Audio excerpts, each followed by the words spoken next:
Tere, mina olen Merje Roomet Maksu- ja Tolliametist. Täna räägin mitteresidendist füüsilise isiku Eesti tulu maksustamisest Eestis. Täpsemalt on teemaks siis mitteresidendist füüsilise isiku tulumaksuga maksustamine ja deklareerimine. Ja just mitteresidendi vaatest tutvustan deklaratsiooni vorme nimetustega A1, E1 ja V1, mis on mitteresidendile mõeldud tema tulu deklareerimiseks.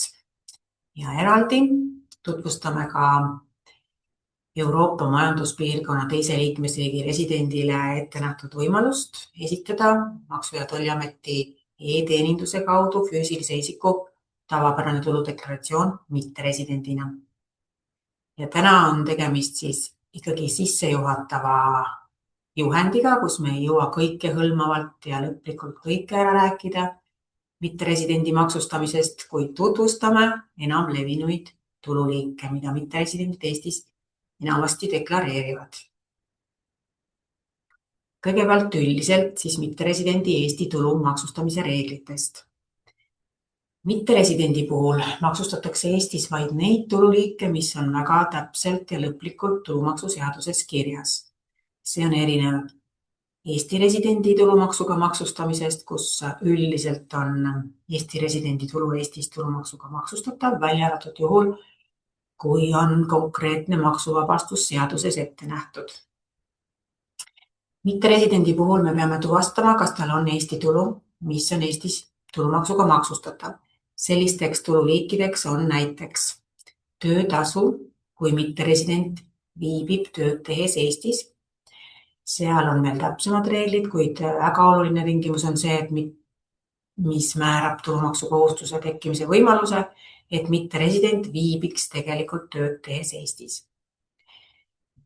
Kui on tegemist vara võõrandamisega, näiteks siis mitteresidendile on Eestis maksustatav just Eestis asuva kinnisvara võõrandamise kasu või Eestis asuvalt kinnisasjalt saadud renditasu, mitte näiteks välisriigi kinnisasja võõrandamise kasu ei ole Eestis mitteresidendile maksustatav. Kui mitteresident on meelelahutaja või sportlane, siis on tema Eestis esinemisega seotud tasu Eestis tulumaksuga maksustatav. Ettevõtlustulu, mis on saadud Eestist, on mitteresidendile Eestis maksustatav. Eestist saadav pension ja nii edasi. Neid tululiike on mõnevõrra veel, siin olid nimetatud kõige enam levinumad. Kui tulu on mitteresidendile Eestis maksustatav, siis üldiselt maksustatava tulu arvutamise reeglid on väga sarnased Eesti residendiga.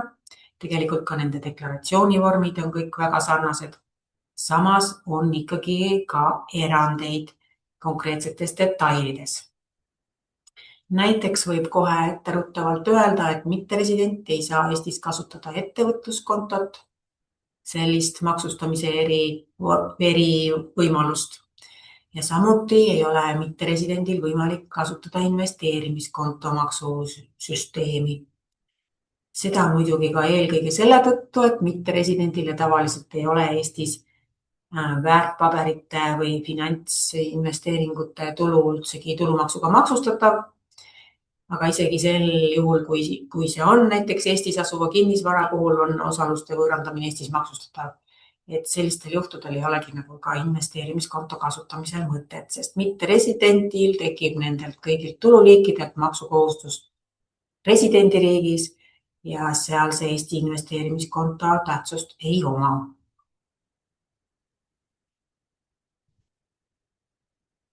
Eestis on mitteresidendile võimalikud ka maksuvabastused sellest tulust, mis tal Eestis on tulumaksuga maksustatav, nende kohta on eraldi reeglid, kuid samas ei ole need täpselt samad, mis Eesti residendil. Mõne sõnaga räägime nendest maksuvabastustest ka kohe varsti.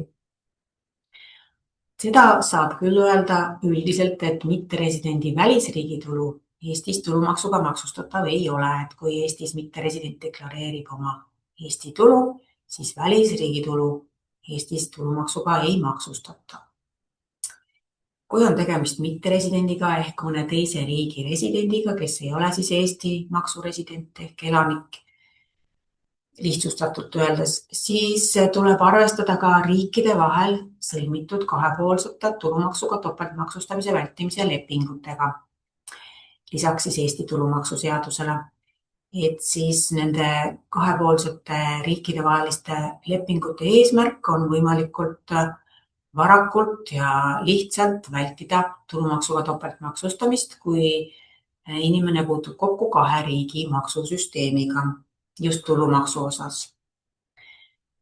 Nendest lepingutest siis veel paari sõnaga, need on kahepoolsed ehk et Eestil näiteks on sõlmitud neid üle 60 riigiga kahepoolseid lepinguid, need on avaldatud Riigi Teatajas selleks, et nad jõustuksid.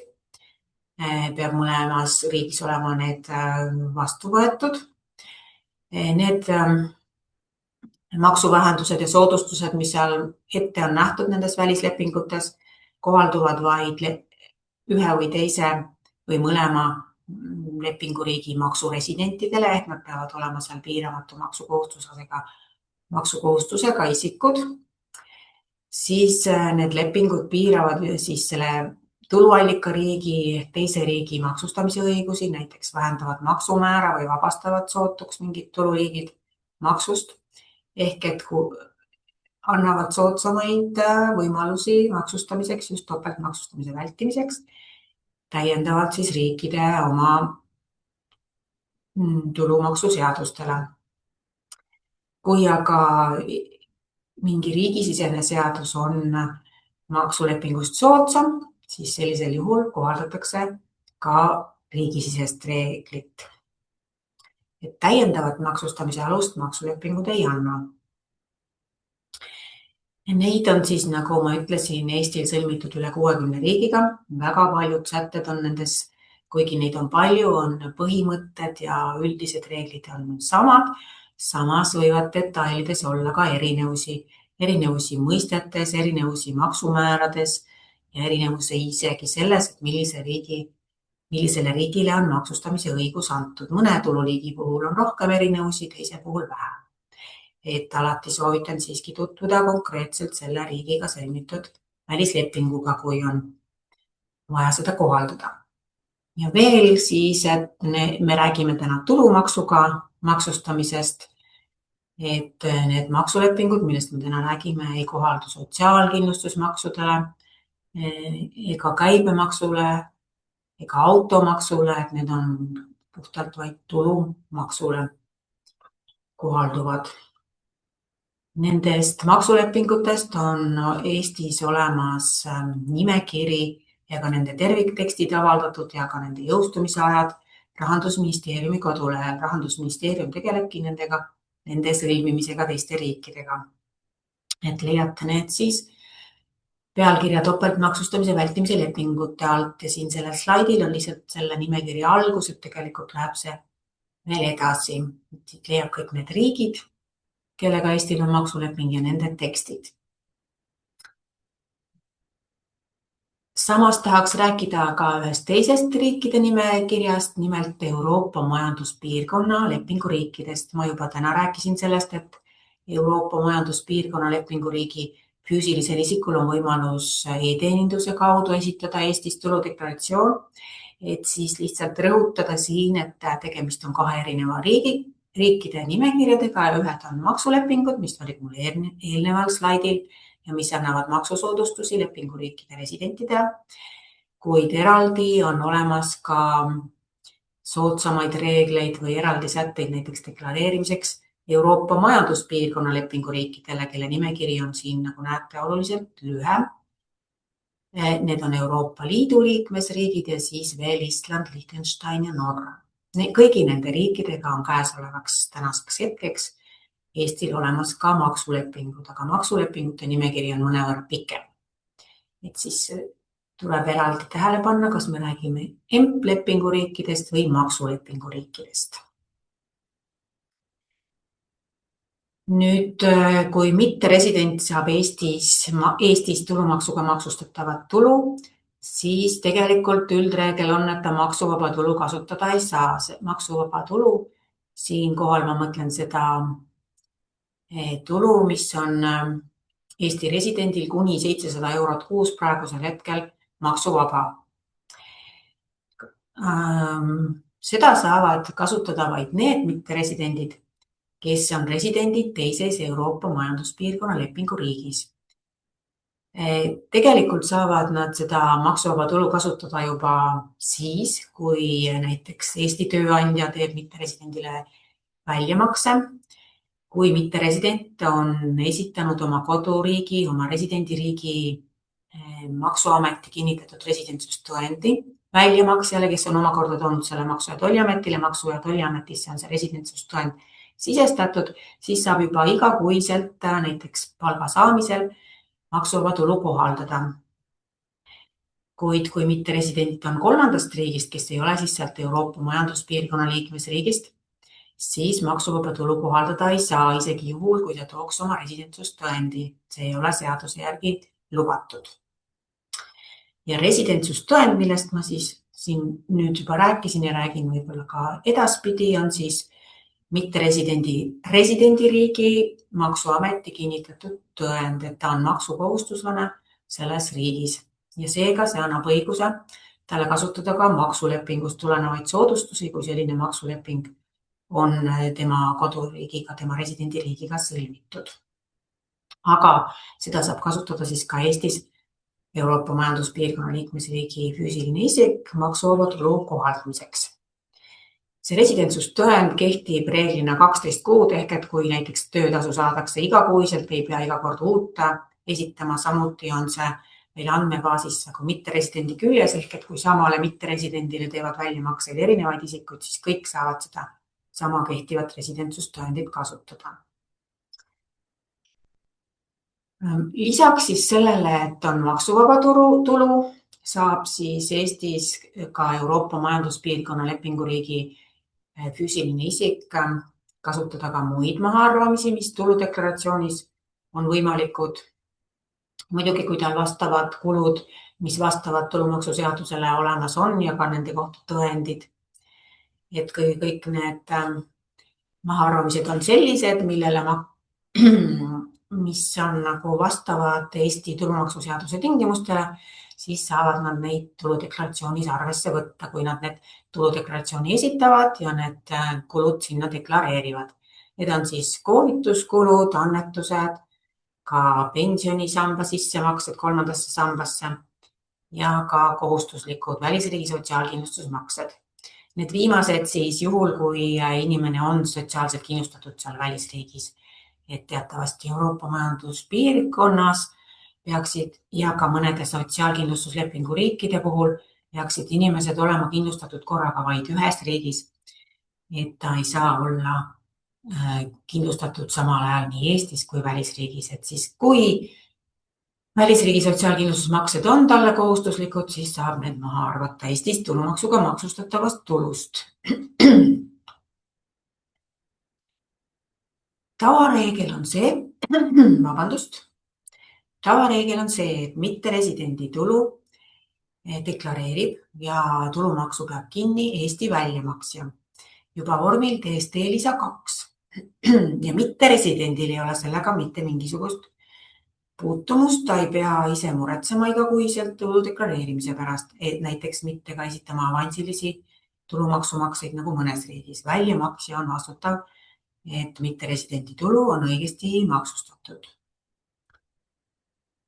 Samas, kui on olemas maksuleping ja on olemas residentsustõend ja on olemas ka tululiik, mis oleks mitteresidendile maksulepingu puhul maksust vabastatud, siis väljamaksja peab siiski selle deklareerima. TST lisal 2, ta näitab selle tululiigi ja väljamakse summa ja kui residentsustõend on sisestatud, siis arvutatakse lihtsalt tulumaksuks 0. Et kui Eesti tulumaksuseaduse järgi on tulumaksukohustus olemas, kuid maksuleping selle tulu vabastab, siis väljamaksjal on kohustus tulu deklareerida ikka. Lihtsalt peab olema sisestatud residentsustõendi Maksu- ja Tolliameti andmebaasi ning siis on maksuvabastus. Millal siis väljamaksja on vabastatud mitteresidendile tehtud väljamakse maksustamisest? See on teatud tululiikide puhul, millest järgnevalt ka räägime järgmistel slaididel. Aga kui siis tululiik on küll õige, kuid saaja on registreeritud füüsilisest isikust ettevõtja Euroopa majanduspiirkonna mingis teises lepinguriigis või ka Eesti äriregistris, siis ei pea väljamaksja deklareerima ja tulumaksu kinni pidama, sellepärast et saaja ise on siis kohustatud oma ettevõtlustulu Eestis deklareerima. Ja see on mõeldud siis sellepärast nii, et siis ettevõtja, kes on registreeritud, saaks oma ettevõtlustulust enne maksustamist ka ettevõtlusega seotud dokumentaalselt tõendatud kulud maha arvata. Mitteresidendil on siis tulu deklareerimiseks eraldi vormid Eestis olemas. Need vormid on siis nimetatud A1, B1 ja E1. Tuleb mitteresidendil valida nendest õige vorm olenevalt sellest tululiigist, mis tulu tal on. Näiteks vorm B1 on siis vajalik selleks, et deklareerida kasu Eestis tulumaksuga maksustatava vara võõrandamiselt. Vorm E1 on mõeldud Eesti ettevõtlustulu deklareerimiseks ning vorm A1 on siis nende tululiikide puhul, millelt tulumaks tavaliselt peetakse kinni, kuid siis tulumaksu ei ole kinni peetud ning siis saab mitteresident peab ise selle tulu deklareerima. Et ei ole sellist kohustust, et ta peaks neid korraga esitama, et näiteks kui on V1, siis peab olema kindlasti ka A1. Kõik nad on eraldi deklaratsioonid ja kui inimesel on ainult üht liiki tulu, siis esitabki ühe vormi, kui tal on mitut liiki tulu, siis esitab mitu. Samas jällegi, kui meil on tegemist EMP teise lepinguriigi residendist füüsilise isikuga, siis võib ta nende vormide, mitteresidendi tuludeklaratsiooni vormide A1, V1 või E1 asemel esitada ühe tuludeklaratsiooni, sellise nagu esitavad Eesti residendid. Ja kui tal on selleks võimalus ligipääs olemas, näiteks ta on e-resident või tal on muud Euroopa Liidu võimalused kasutada siis sisselogimist sarnaselt Eesti ID-kaardiga, siis ta võib ka elektroonselt esitada Eesti tuludeklaratsiooni mitteresidendina ja kasutada siis ka maksuvaba tulu ja muid mahaarvamisi Eestis Eesti residendiga sarnaselt oma Eestis tulumaksuga maksustatava tulu piires. Deklaratsiooni vormid mitteresident leiab meie Maksu- ja Tolliameti veebilehelt, kui ta läheb seda teed mööda, mida siin slaidil on näidatud. Ja seal on olemas need PDF-vormid, mis on ka täidetavad enamasti. Või siis tuleb nad välja trükkida ja siis paberil täita ja siis tuleb nad allkirjastada ja edastada Maksu- ja Tolliametile. Kui on võimalik inimesel siseneda e-teenindusse, siis võib seal ka üles laadida need vormid või siis saadab siis muul viisil. Ja kindlasti peavad olema need allkirjastatud, aga neid ei saa sisestada nii nagu Eesti residendid oma tulusid deklareerivad rakenduse kaudu.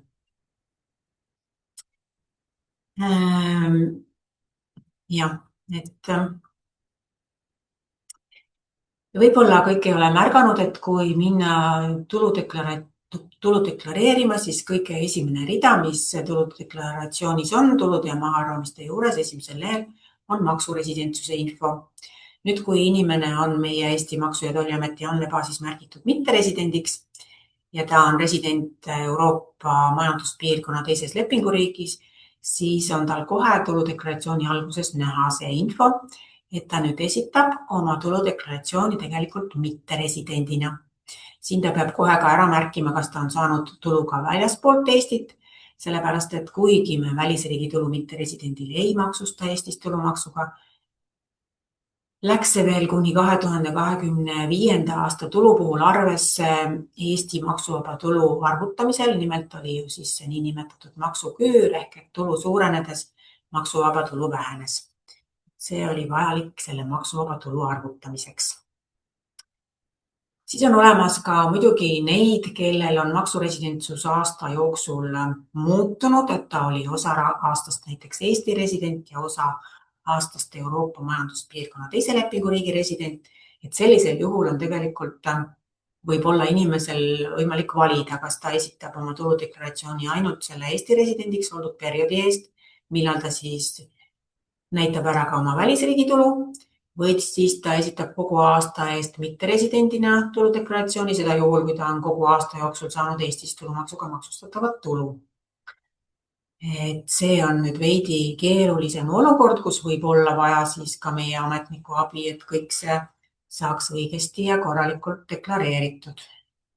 Kui nüüd inimene on osa aastast Eesti resident ja osa aastast kolmanda riigi resident, mis ei ole Euroopa Majanduspiirkonna liikmesriik, siis peakski ta esitama siis Eesti residendina nende kuude eest Eesti residendi tuludeklaratsiooni.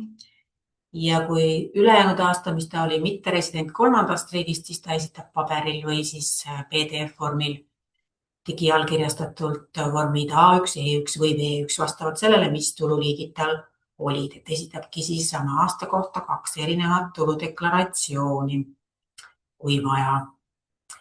Ja siin tahtsin lihtsalt seda öelda, et kui inimene on osa aastast Eesti resident, siis tegelikult ta saab ka neid mahaarvamisi ja maksuvabastusi ainult osa aasta eest, et see tegelikult piirab tema tagastatavat tulumaksusummat siis, kui ta on osa aastast Eesti resident, kuigi ka ei maksustata välisriigi tulu selle perioodi eest, kui ta ei olnud Eesti resident. Need olid nüüd siis üldised reeglid. Edasi läheme näidete juurde.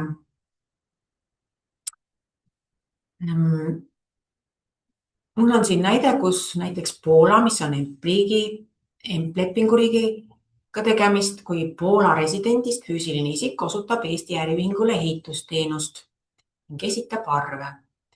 Tekib küsimus, ta ei ole Eesti resident, kas tekib Eesti tulu, mida Eestis tulumaksuga maksustada.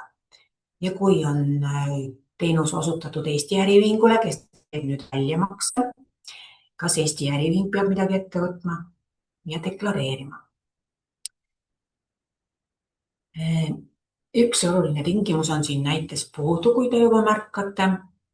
Väga tähtis mitteresidendi puhul on õige vastuse leidmisel, kas mitteresident viibis Eestis, kui ta oma teenust osutas. Kui jah, siin meil on tegemist ehitusteenusega, siis on suurem tõenäosus, et ta on Eestis, kuid tänapäeval on võimalik ka teenust osutada kaugelt välisriigist Eesti äriühingule, et siis on see tulemus hoopis teine. Kui mitteresident osutab teenust väljaspool Eestit, siis Eesti äriühing midagi deklareerima ei pea ja ka Poola resident ise tuludeklaratsiooni Eestis esitama ei pea. Olukord aga muutub, kui Poola resident viibib Eestis teenust osutades. Siis otse kohe tekib küsimus, kas Eesti äriühingul on kohustus tulumaksu kinni pidada või mitte. Sellest ma juba natukene tegelikult rääkisin, et mingitel juhtudel tal väljamaksel deklareerimise kohustus puudub, kuid üldine reegel on, et väljamaksel on kogu kohustus väljamakse deklareerida ja maksustada. Kui nüüd ta on Poolas registreeritud füüsilisest isikust ettevõtja, see füüsiline isik, siis tegelikult väljamaksja vabaneb väljamakselt tulumaksu kinnipidamise kohustusest ja deklareerimise kohustusest. Kui seda registreeritud FIE-t ei ole, siis on kindlasti väljamaksjal juba deklareerimise kohustus, kui teenus toimus Eestis viibides. DST-l on selleks olemas eraldi tululiigid.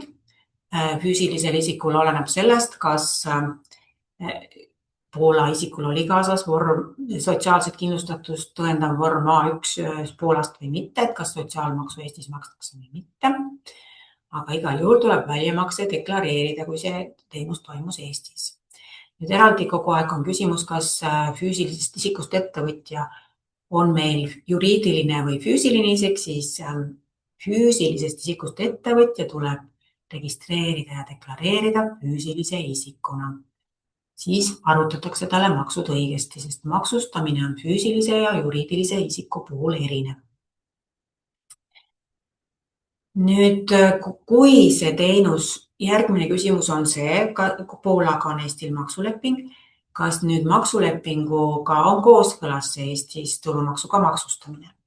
See oleneb sellest, kui kaua viibis see Poola füüsiline isik teenust osutades Eestis. Kui see ehitusteenus osutati lühiajaliselt, siis püsivat tegevuskohta ei teki ning see tulu on Poola mitteresidendile tulumaksust vabastatud. Eraldi peab maksulepingust selle ka üle vaatama, kas konkreetse riigiga ehitusteenuse puhul pole ette nähtud mingisugust pikemat perioodi kui 6 kuud, kuid tavareegel on siis see, et füüsilise isiku puhul 183 päeva, kui ei ole täis, siis on lühiajaline ja Eestis tulumaksuga maksustamist ei ole, aga lihtsalt ehitusteenusel kui sellisel võib olla pikem periood. Siis, kui residentsustõend on olemas ja sisestatud, siis väljamaksja deklareerib selle arve alusel näidatud tulu brutosumma ja tulumaksuks arvutatakse 0. Kui residentsustõendit ei ole, kohaldub Eesti määr, mis on hetkel 22%. Ja kui hiljem kunagi saab Poola resident selle residentsustõendi, siis on tal võimalik see maksulepingust enam kinnipeetud tulumaks tagasi küsida tuludeklaratsiooniga näiteks. Ja kui on siis tegemist FIE-ga, kes on registreeritud, siis ta deklareerib püsiva tegevuskoha puhul Eestis oma Eestis maksustatava tulu ise ja saab näidata ka ettevõtlusega otseselt seotud kulud tõendite alusel seal tuludeklaratsioonis.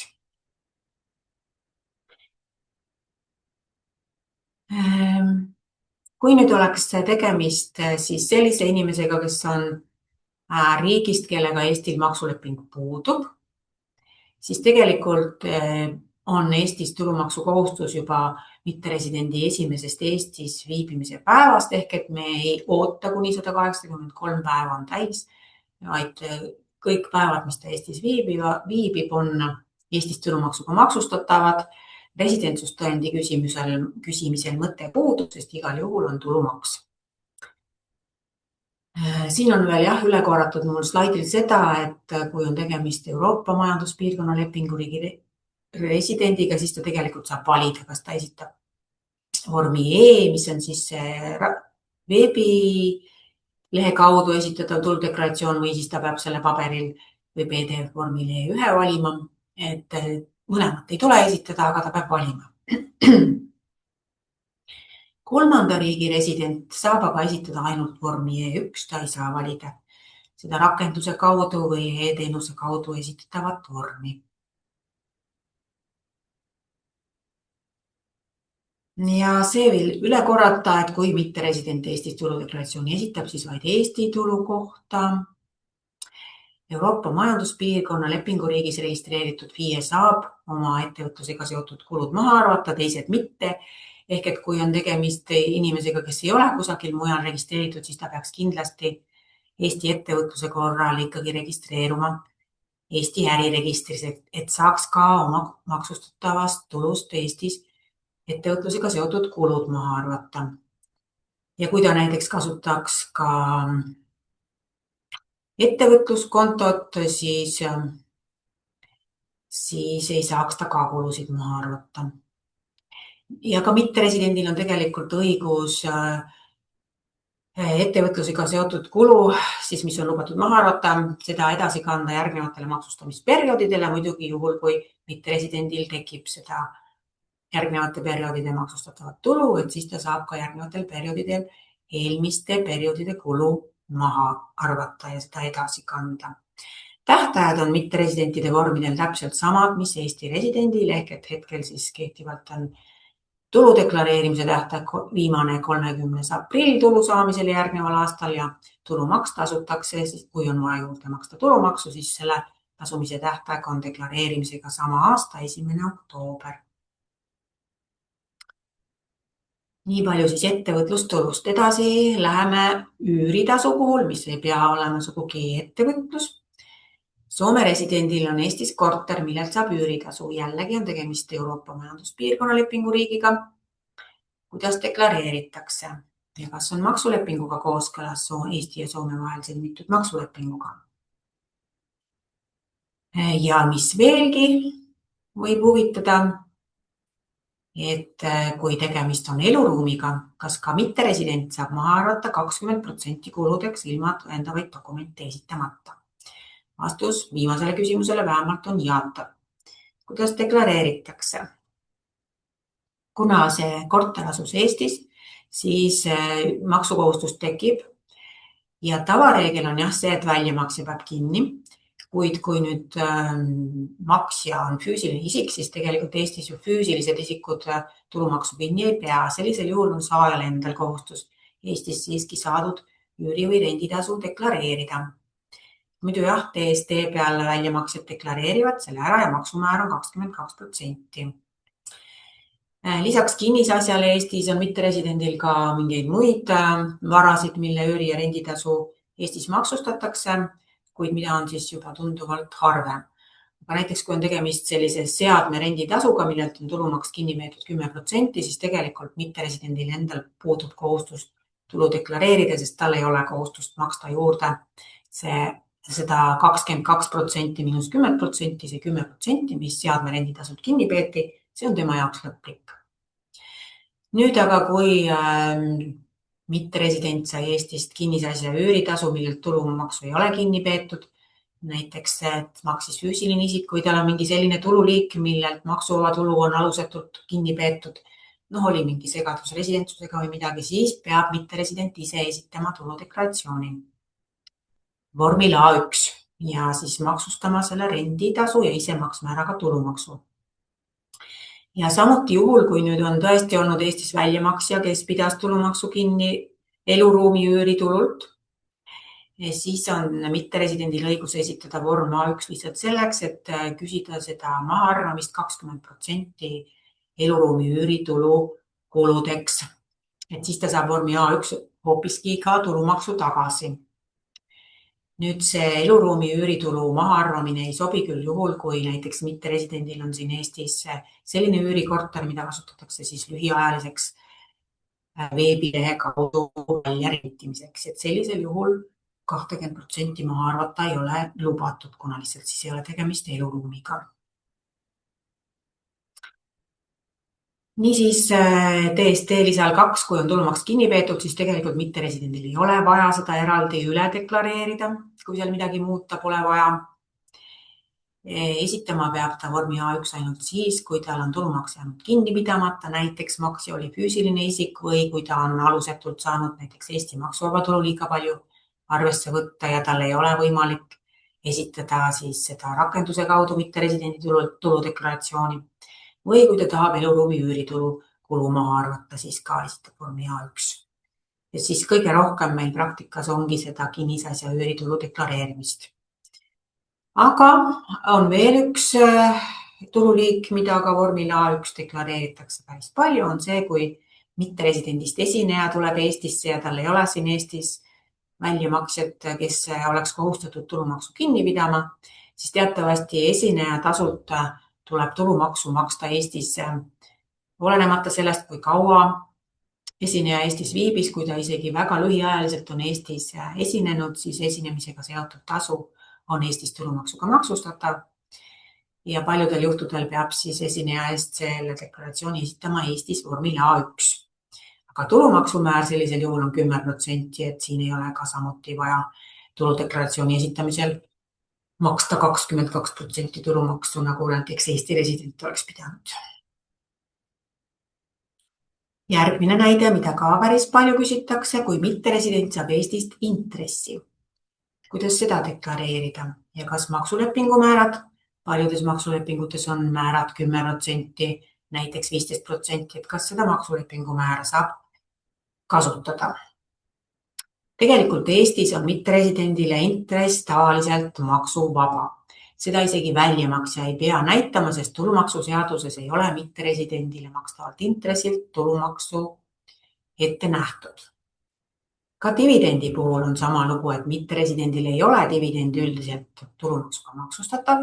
Välja arvatud see 7%, mis on üleminekuna jäänud sellest, et siin Eestis kehtis hiljuti äriühingutele madalama maksumääraga dividendisüsteem, kus tuli siis kinni pidada 7% saajalt, füüsiliselt isikult tulumaksu, aga see on jäänud vaid siis üleminekuna nendest eelmiste perioodide jääkidest, et edaspidi mitteresidendile makstavalt dividendilt tulumaksu kinni ei peeta.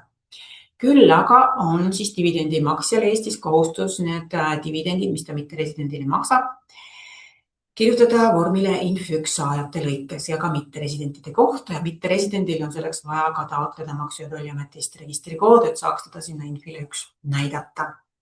Aga see ei tähenda, et mitteresidendil oleks dividend Eestis maksustatav, sest see dividenditulumaks, mida Eestis makstakse, see on Eesti äriühingu kasumilt makstav maks kasumi väljamaksmisel ning see ei ole mitteresidendist saajamaks, mida Eestis makstakse dividendilt.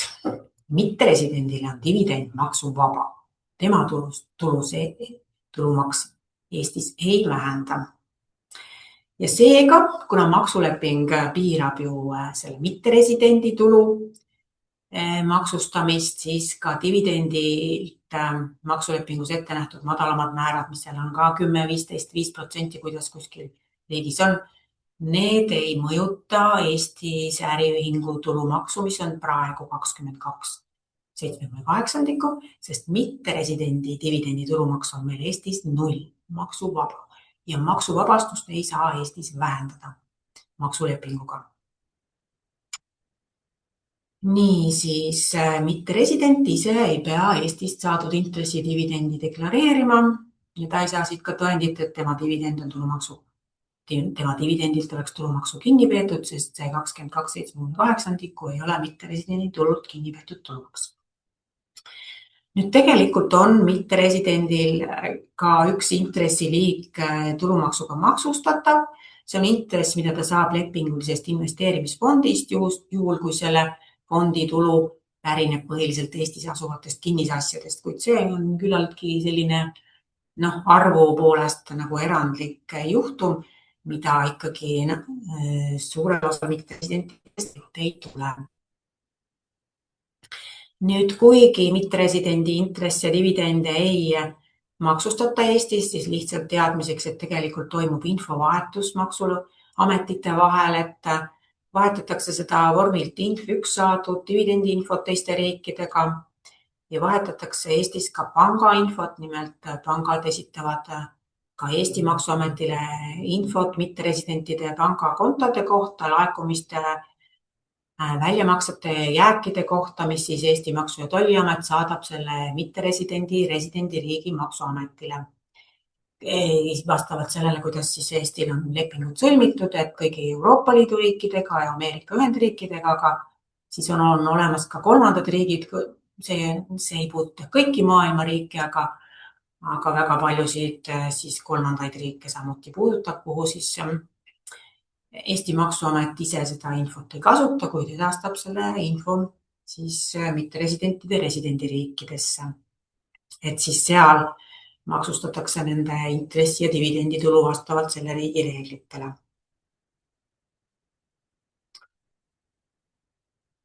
Järgmisena siis vara võõrandamisest. Lihtsalt lõpetuseks eelmisele teemale, et kuna neid ei pidanud mitteresident deklareerima, siis ma ei rääkinud ka ühestki vormist, aga nüüd me jõuame juba järgmise vormini, mis on siis vara võõrandamise vorm, mitteresidendil vorm B1 ja näitena siis Rootsi resident müüs Eestis asuva omandireformi käigus tagastatud hoonestamata maa Eesti äriühingule. Esimene küsimus kohe tekib tavaliselt, et omandireformi käigus tagastatud vara on maksuvaba, järelikult ei tuleks maksu maksta. Kuid siin on vaja tähele panna, et tegemist on järgmise tehinguga. Me ei räägi enam omandireformi käigus tagastatud maast, mis on samuti saadud tulu, vaid see maa võõrandamine on juba järgmine tehing ja sellele tehingule Eestis mitteresidendi puhul maksuvabastust ei ole. See on erinev ka Eesti residendist. Eesti residendile selline maksuvabastus on olemas seaduses, kuid mitteresidendil seda ei ole.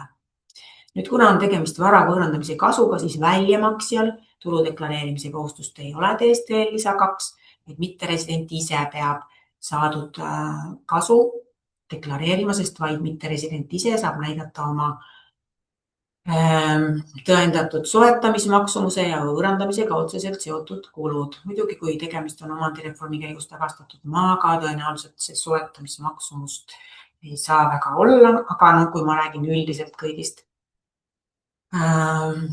vormil V1 deklareeritud andmetest, siis ikkagi tõenäoliselt paljudel juhtudel on olemas vara puhul ka soetamismaksumus ja see tõendid selle kohta. Et siis tegelikult on siin vormil V1 deklareerimine põhimõtteliselt väga sarnane Eesti tulu deklareerimisega, lihtsalt selle vahega, et mitteresident peab ise tulumaksu välja arvutama seal vormil.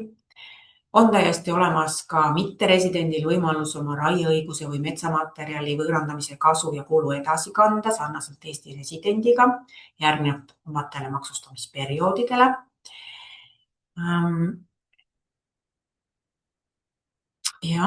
Ja siis lisaks veel seda, et üldiselt väärtpaberi võõrandamise kasu ei ole mitteresidendil Eestis tulumaksuga maksustatav, kuid kui on mitteresidendile osalus äriühingus, mille vara koosneb põhiliselt Eestis asuvatest kinnisasjadest, siis Eestis maksustatakse küll sellise vara võõrandamise kasu.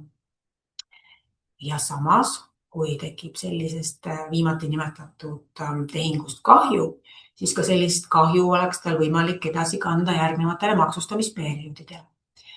Muidugi on ise küsimus, kas kui mitteresidendil Eestis rohkem mingeid selliseid tehinguid ei teki, et siis tal ei ole võimalik seda kahju küll kunagi arvesse võtta või ära kasutada, aga kui peaks tekkima, siis tal see kahju edasi kandmise võimalus on olemas. Ja siin ma räägin lihtsalt lihtsuse huvides osaluse võõrandamisest, aga tegelikult siis ka sellised likvideerimisjaotised ja omakapitali väljamaksed üldiselt käivad sama reegli alla, et need on siis Eestis maksustatavad, kui äriühingu vara koosnes Eestis asuvatest kinnisasjadest põhiliselt.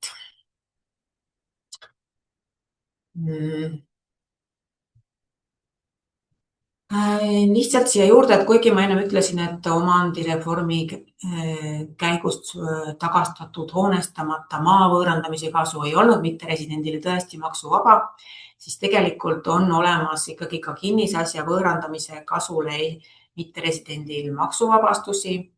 Näiteks seesama vastu võetud pärandvara ei maksustata Eestis, siis omandireformi käigus tagastatud vara, enne kui seda ei ole võõrandatud, seda ei maksustata. Siis on ka isegi mitteresidendil elukoha võõrandamise kasu maksuvaba, sellepärast, et täiesti on võimalik, et inimene näiteks elas Eestis ja muutus mitteresidendiks enne, kui ta sai oma elukoha võõrandatud, et ta nüüd lihtsalt see fakt, et ta muutus mitteresidendiks, ei tähenda veel, et ta ei oleks, et Eestis ei oleks olnud tema elukohta, et kui elukoht ei olnud ikkagi välja üüritud ja oli päriselt tema kasutuses elukohana, siis see, et ta lihtsalt muutus vahepeal mitteresidendiks, ei tee maksuvabastust olematuks. Ja samuti, kui kinnisasja oluliseks osaks on eluruum, siis samuti on mitteresidendile Eesti residendiga sarnased maksuvabastused ette nähtud tulumaksuseaduses samadel tingimustel. Ja siis ma eraldi tõin siin välja selle näites näidatud maksuvabastuse, mis siis mitteresidendile ei kohaldu hoonestamata maa võõrandamise kasule, kui see maa tagastati omandireformi käigus. Maksuleping siis üldiselt vabastab mitteresidenti vara võõrandamise kasu küll väga paljudel juhtudel Eestis tulumaksust, kuid kui on ikkagi tegemist Eestis asuva kinnisasjaga, kaasa arvatud ka näiteks raieõiguse ja metsaga, siis maksuleping ei vabasta. Et lihtsalt maksulepingu olemasolu ei vabasta veel mitteresidenti, peab igal juhul konkreetselt vaatama iga tululiigi puhul, kas ikka see tululiik on vabastatud või mitte ja millistel tingimustel. Et ei ole lihtsalt nii, et maksuleping on, siis on kohe kõik maksuvaba, igat asja tuleb eraldi uurida. Just. Kokkuvõtvalt lihtsalt siis vormist V1, mida tõesti ka teistest vormidest enam Eestis mitteresidendid kasutavad tulu deklareerimisel, kõige enam esitatakse just vormi V1, et see on siis mõeldud mitteresidendile, kes deklareerib ise Eestis maksustatava kasu vara võõrandamisest, kinnipidamist ei toimu, selle tululiigi puhul, et siis, kui on tegemist osaluse võõrandamisega Eestis asuvat kinnisasja omavas äriühingus, siis tuleb deklareerida nii kasu, kui on võimalik edasi kanda ka kahju järgnevatele maksustamisperioodidele. Metsamaterjali puhul on võimalik kasutada vormil V1 samu kahju ja kasu ja kulu edasi kandmise reegleid, nagu Eesti residendil on tuludeklaratsioonis samadel tingimustel. Siis on ka mitteresidendil võimalik vara võõrandamise soetamismaksumus ja võõrandamisega otseselt seotud kulu arvesse võtta vormil V1.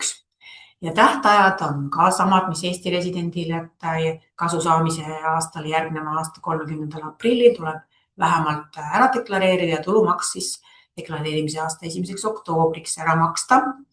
Muidugi me puutume kokku praktikas sellega, et paljud mitteresidendid tahavad varem ära deklareerida, et siis on võimalik seega seda ka teha, et siis küll tekib lihtsalt see ettemaks sinna kontole, mis makstakse ära, sest et tegelikult tähtaeg on alles väga pika aja pärast. Ja olemegi jõudnud siis kokkuvõtteni, et mitteresident siis deklareerib Eestis vaid Eestis maksustatava tulu ja siis eelkõige mõtleme siis ettevõtlustulu, kus tal on võimalik, kui ta on registreeritud Euroopa Majanduspiirkonna lepinguriigis, on võimalik ka ettevõtlusega seotud kulu maha arvata või kui ta ei ole registreeritud ja Eesti äriregistris samuti pole registreeritud, siis deklareerib vaid ettevõtlustulu. Kui nüüd mitteresident on registreeritud Eesti äriregistris, siis ta peab esitama vormi E või E1 ka juhul, kui ta mingit tulu ei saanud, sest et selline kohustus on tulumaksuseaduses ette nähtud, kui ta on registreeritud füüsilisest isikust ettevõtja, siis ta peab esitama tuludeklaratsiooni vormil E1. Nüüd, kui on tegemist sellise tululiigiga, millelt on tegelikult väljamaksjal tulumaksu kinnipidamise kohustus, kuid kui on näiteks tulu saadud füüsiliselt isikult või on mingi muu põhjus, miks ei ole tulumaksu kinni peetud, siis on mitteresidendil endal kohustus tulu ikkagi Eestis deklareerida, kui see on Eestis maksustatav tulu.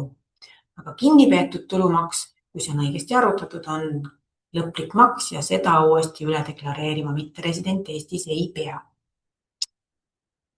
Ja siis üks enamlevinumaid tululiike, mida mitteresidendid Eestis ise deklareerivad, on siis kasu Eestis asuva vara võõrandamiselt.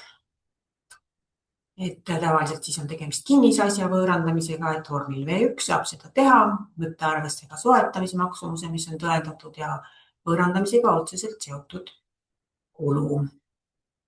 Ja siis, kui on tegemist osalusega äriühingus, mille vara koosneb põhiliselt Eestis asuvatest kinnisasjadest, et ka siis sellisest osalusest, võõrandamisest, likvideerimisjaotusest, omakapitali väljamaksest on Eestis mitteresidendil tulumaksu kohustus, mille ta siis täidab ise vormil V1 ja saab ka kahju sellisest tehingust edasi kanda järgnevatele perioodidele.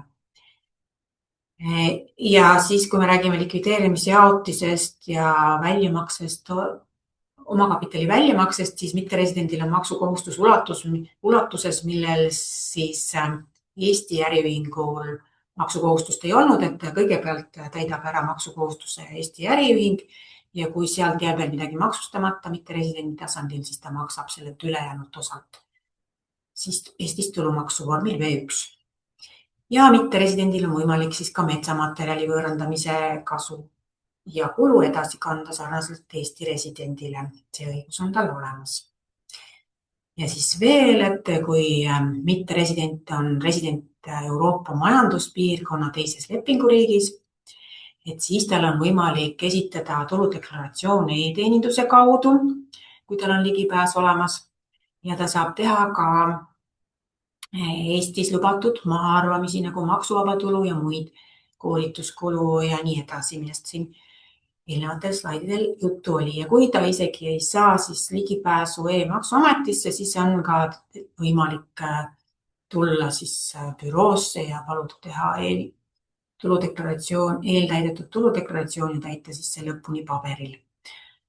kuigi igal juhul oleks eelistatud siis ise esitada e-rakenduse kaudu.